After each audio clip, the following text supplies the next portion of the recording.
On this final video on the inductive Akkadian grammar, I am going to be finishing up Hammurabi, the epilogue or the prologue of Hammurabi. So we have gone through the whole prologue now. Once we finish this, and we've looked at each word grammatically. I hope this has helped someone. Uh, we have done our own normalization. I followed Borger's transliteration, and now we're at section 5. And so this will be the conclusion of Hammurabi's, the prologue of the laws of Hammurabi. And I've already finished the epilogue some time ago. So this will complete both epilogue and prologue. And one following will need to go and find the transcription. And I believe there are some out online that are public domain. But at any rate, I have done a transcription, or following Borger, I should say, typed it, and it's up on the epilogue, but not on the prologue. On the prologue, I am reading my own normalization in an audio or video way and doing the grammar. And so if anyone is following, I hope this is helpful. If you can get a transcription to follow, that would be key in following and keeping up in our conclusion here. So we now come to the conclusion of Hammurabi, and we have at least the prologue, I should say. And basically, we are in section 5, which is the final section. So we begin. Zerum sharutum, or sharutim, excuse me, sharum shamshu babilum, or Babilun. That is the ancient seed of royalty, the powerful king, the son of Babylon. And Zerum is the noun meaning seed, and Darium means eternal. And so it's the idea of the seed of royalty, the eternal seed, or the eternal offspring of royalty is the idea. And so he's continuing to brag on himself as to who he is. And then we continue. By the way, the Sumerian is new moon, capital N-U-M-U-N, which is the word for seed, zerum, in Sumerian.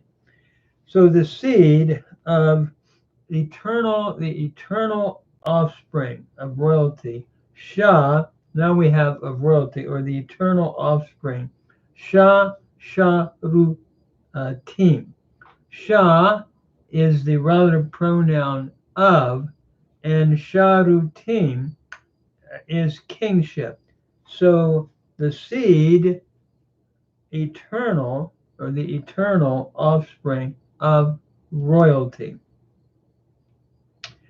And then Sharum, and the Sumerian is Lugal, capital U-G-A-L.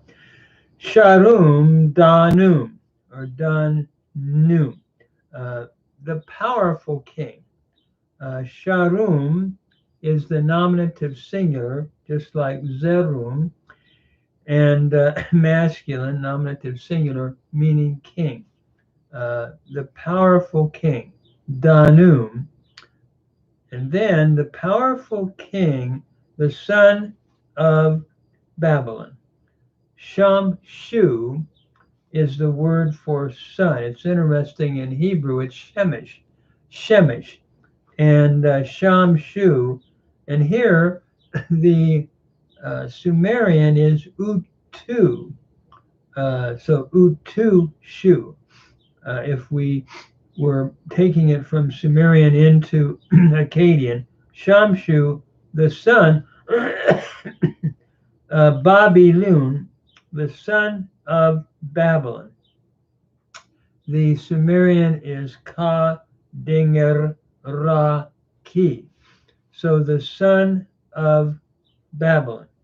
It's interesting when you look at Genesis chapter 1, the text does not use the word Shemesh.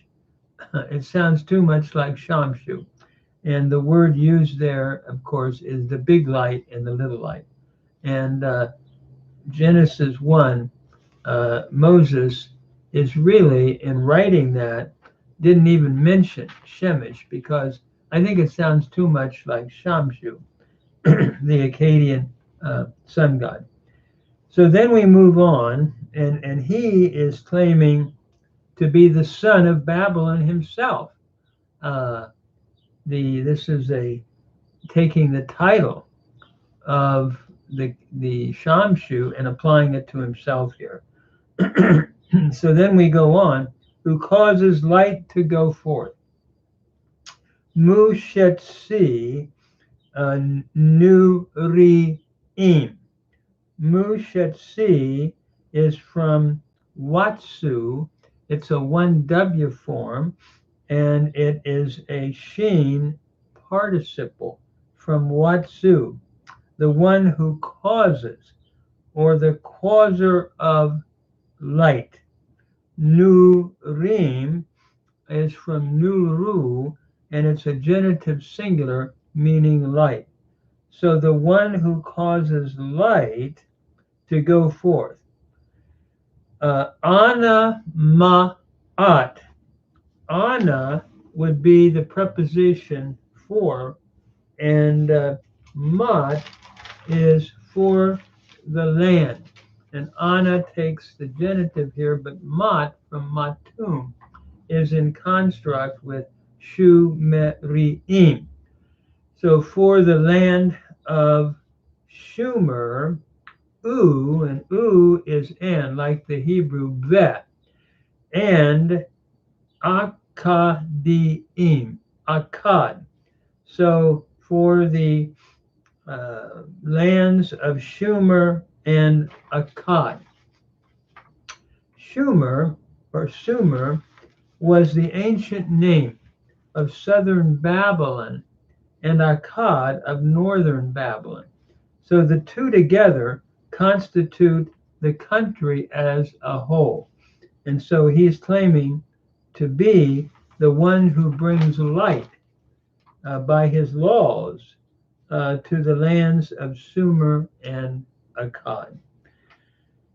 And then the next line, 10, we continue. Sharum, and the Sumerian is Lugal. Lugal meaning big man. Capital L-U, capital G-A-L. The king, Mushteshmi. The king who made to hear, or who made subservient. Mushteshmi, normalized as Mushteshmi, is a Sheen T participle, a masculine singular from Shemu, to cause to hear. We think of the Hebrew Shema, like Shema Yisrael, and so forth. So it's really a cognate parallel here when you look at the two. And then to cause to hear, the king who made to hear.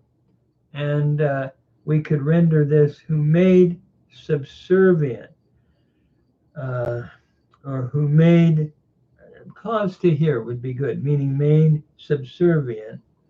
Ki ibra'at raba'im.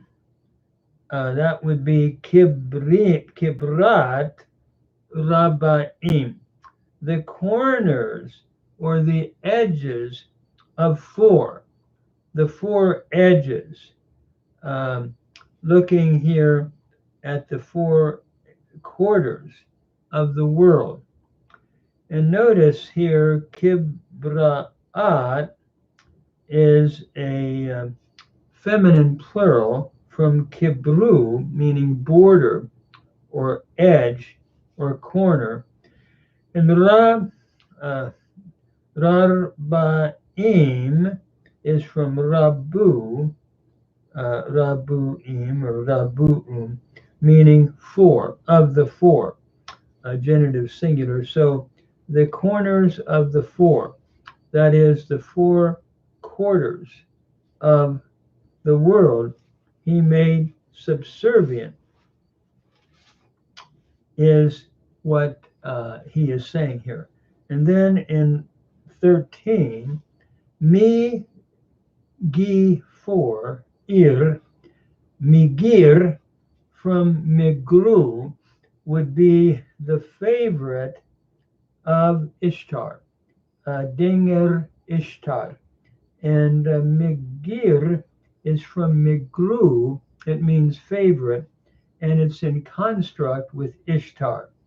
And notice here the D is showing the goddess, and Inanna is the Sumerian of Ishtar. So the favorite of Ishtar, Anaku. The favorite of Ishtar, I am. And notice, I should say, I from Ani in Hebrew, Anaki or Anaku, Anaki, Anaki in the Hebrew. In other words, I am implied here. So the favorite of Inanna or Ishtar, I am. I'm the favorite of Ishtar, Hammurabi is saying. And then in line 14, in Numa, when, here we have the conjunction, when, like the creation account, in Numa Elish, when on high. So when, next line, Dinger Marduk, or Amar Utu, would be the Sumerian. When Marduk was the patron god of the city of Babylon. So king of the gods. He was really viewed the king of the gods.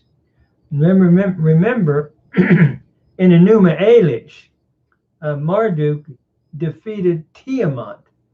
And this whole poem of Enuma Elish is to elevate Marduk. So Marduk is the patron god of the city of Babylon, as we said, the king of the gods. And then we continue when Marduk, Ana Shu Te Shu Ur Nishi, for to guide the people, for to be a guide or to guide of the people. Ana is your preposition, which takes the genitive case, and Shu Te Shu Ur is from Asheru.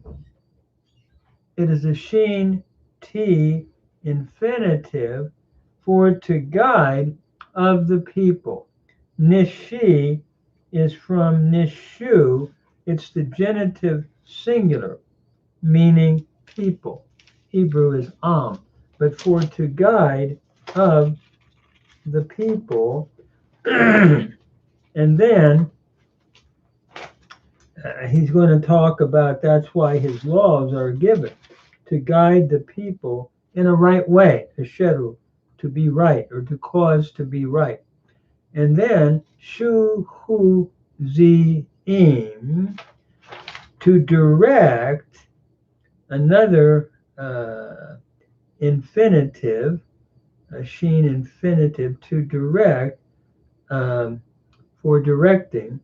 And again, it's in the genitive here following ana, another infinitive, u, wa, or we, ru, ani.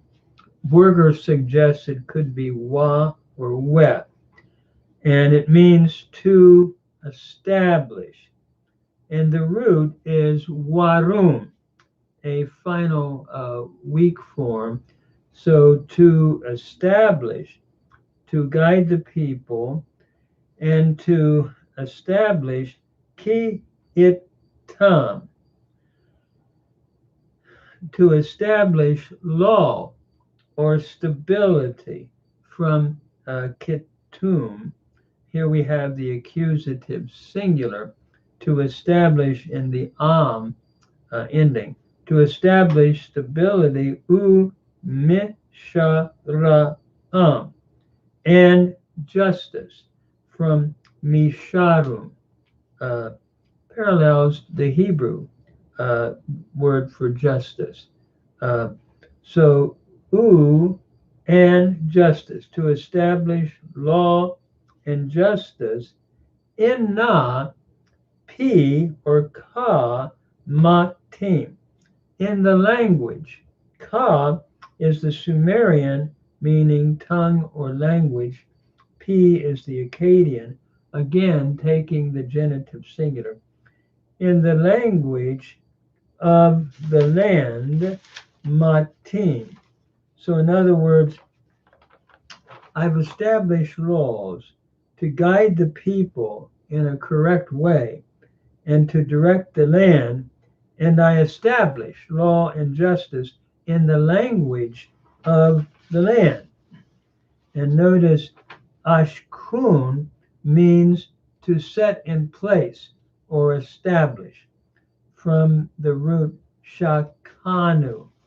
In other words, it's a G preterite, first common singular. So I set in place both law and justice in the land to direct the people. And as a result, she ir ni she u ti ib. As a result of doing that, I'm going to make well or establish the welfare of the people. Notice she ir ni she would be the welfare of the people. Nishi is in genitive, shir is in construct, with nishi from nishum. Utib would be from the root tiabu, to make good, to make good. And here we have a D preterite, third masculine singular. So I did all of this to make good the welfare of the people, to promote the people's welfare. And then it concludes in nu mishu, which would be when, that, or we could render this at that time. And shu here, meaning that, demonstrative type of pronoun. So at that time, or when that, at that time I would render this, and then we have to just supply I decree. And we go in then to the law code itself. So we've done now the prologue, looking at every word grammatically to the best of my understanding in the Akkadian language, and trying to do Akkadian grammar. And I hope this has been helpful to anyone following along. If anyone would be interested, we have already done the epilogue, and this now completes the prologue. Thank you for following along, and I hope this has been a help to someone in the study of grammar. And it would be interesting to compare the laws with the Mosaic Code. But in these videos, I've done the prologue and the epilogue. Thank you very much.